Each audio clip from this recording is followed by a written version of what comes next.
Tenaga endogen yang kedua, vulkanisme. Vulkanisme adalah peristiwa yang berhubungan dengan naiknya magma di dalam perut bumi.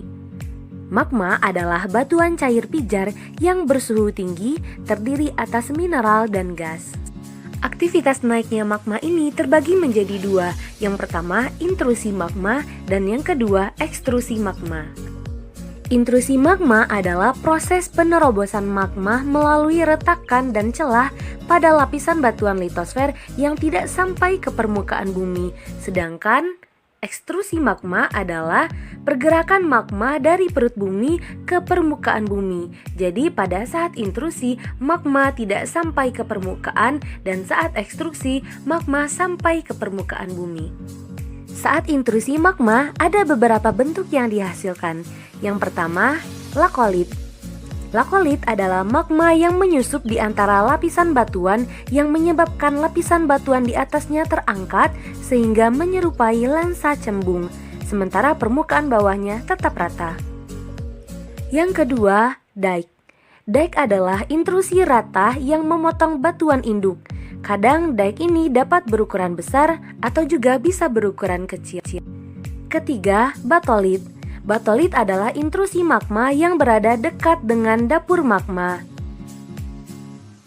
Keempat, seal. Seal adalah lapisan magma yang tipis yang menyusup di antara lapisan-lapisan bebatuan. Selanjutnya ada diaterma. Diaterma adalah intrusi magma yang mengisi pipa letusan berbentuk silinder mulai dari dapur magma sampai ke permukaan bumi.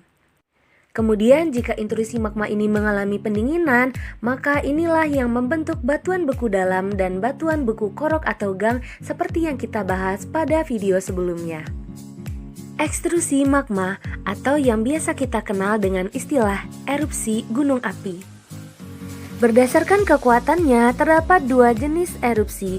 Yang pertama ada eksplosif dan yang kedua ada efusif.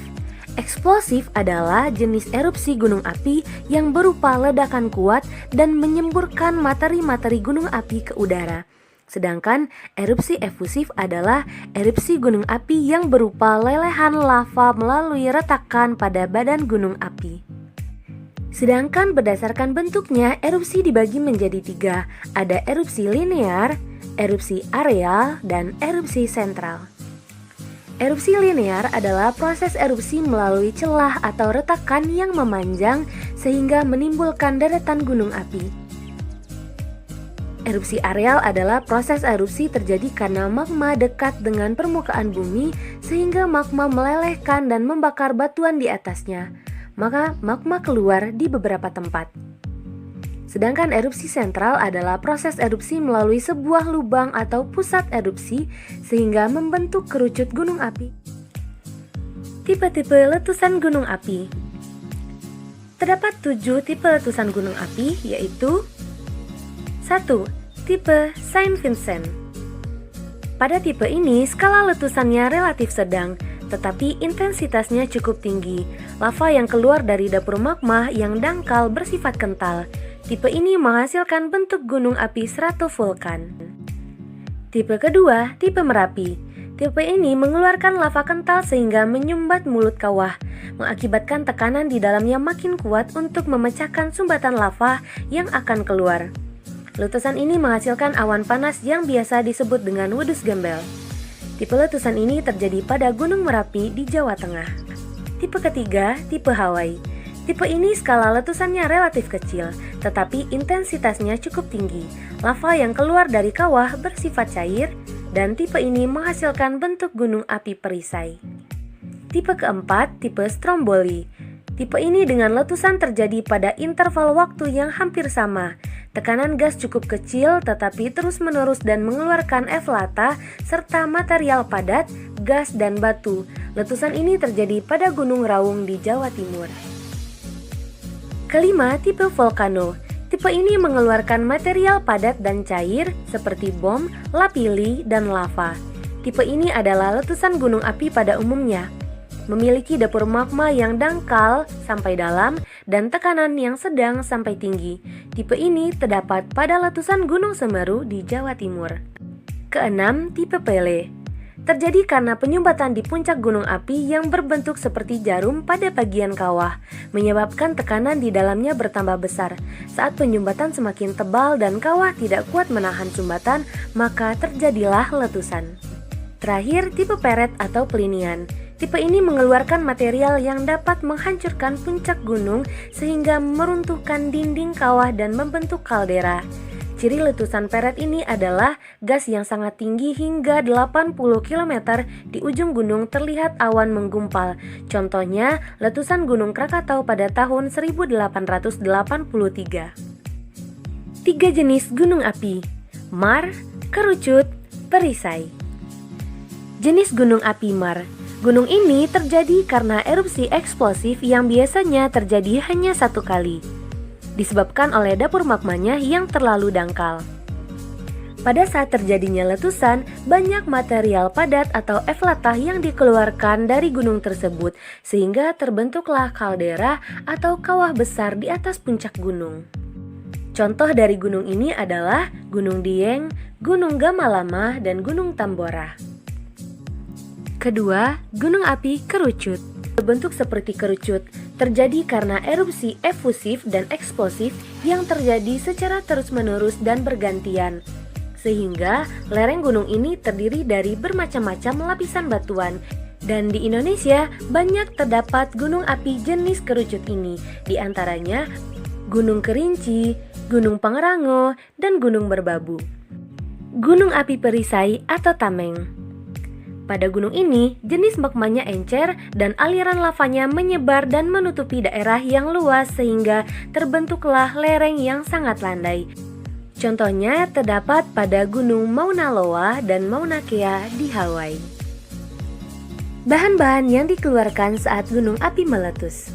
Ada bahan padat atau eflata, bahan cair, dan bahan gas atau eksalasi. Bahan padat atau eflata. Berdasarkan asalnya, eflata dibagi menjadi 2, ada eflata alogen dan eflata autogen. Eflata alogen adalah eflata yang berasal dari batuan di sekitar kawah, dan eflata autogen yaitu eflata yang berasal dari magma dari dalam perut bumi. Berdasarkan ukurannya, ada beberapa eflata. Pertama, ada bom yaitu batuan yang berukuran besar. Kedua, ada slag yaitu batu-batuan berukuran kecil. Kemudian ada lapili, ukuran sebesar kerikil. Dan selanjutnya ada pasir serta abu. Bahan cair yang dikeluarkan oleh gunung api. Yang pertama, lava. Lava adalah magma yang meleleh keluar dari gunung dengan suhu 700 sampai 200 derajat Celcius. Kedua, lahar panas. Lahar panas adalah campuran antara magma dan air yang berupa lumpur panas. Air ini biasanya berasal dari danau kawah yang berada di puncak gunung, dan lahar panas biasanya keluar atau mengalir saat terjadinya gunung api erupsi. Ketiga, lahar dingin. Lahar dingin adalah endapan lava atau lahar yang berubah menjadi lumpur karena tertimpa hujan. Banjir lahar dingin ini bisa terjadi jauh setelah terjadinya erupsi gunung api. Selanjutnya, bahan gas.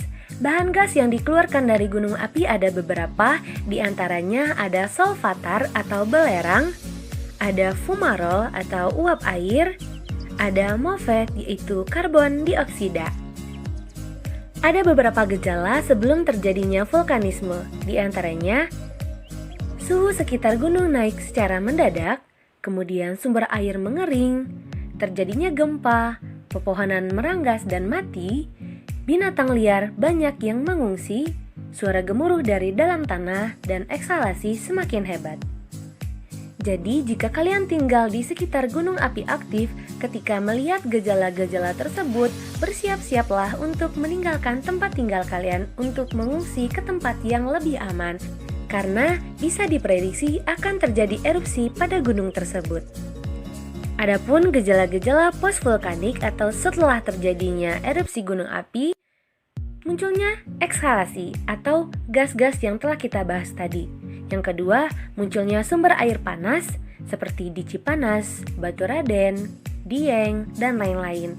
Ketiga, munculnya mata air Magdani yaitu mata air yang bermineral. yang baik untuk kesehatan atau untuk kulit kita. Contohnya di Maribaya, Batu Raden, dan juga Dieng. Terakhir, munculnya geyser. Geyser adalah air panas yang memancar secara periodik. Contohnya ada di Islandia dan New Zealand.